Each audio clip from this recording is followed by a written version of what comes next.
Hello, everyone. As I said yesterday, I hope and trust and pray that this week will be a Shavua Tov and a Moadim L'Simcha. As you can well imagine, my mind, my heart is in the terrible tragedy that the Jewish people as a whole, and Efrat in particular, have suffered and suffering from. And therefore, I'm going to change a bit what I plan to talk about today on the 30th Yortzeit of Rav Soloveitchik.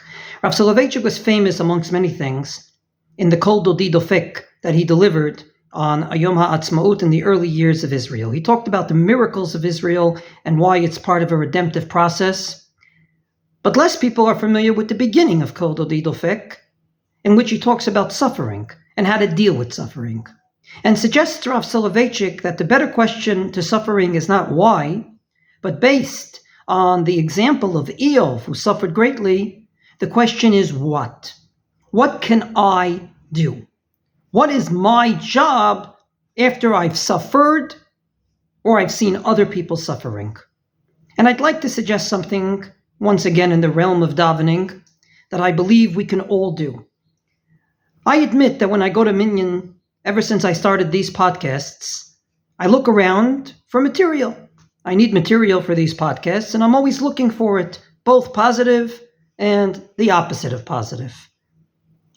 What I haven't done until now was that when there was a day with no material, namely everything worked out beautifully. The davening was at a good pace, there were very nice nigunim.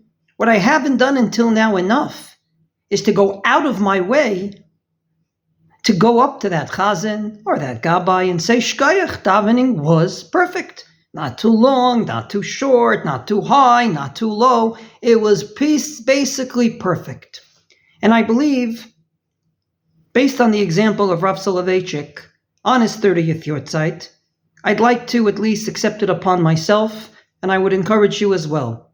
If you're at a minyan and things are working out beautifully, I think it would be wonderful, in honor of Leah Bat Zipporah, that needs Rachmei Shamayim, that needs mercy from heaven now, who's still in critical condition.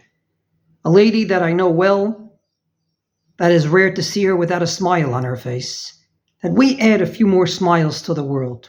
And the way we do that is when you see something positive, don't hold back. Go up to the person and say, Shkoyach, it was beautiful. Or Shkoyach, you did a good job. That's all you need to do.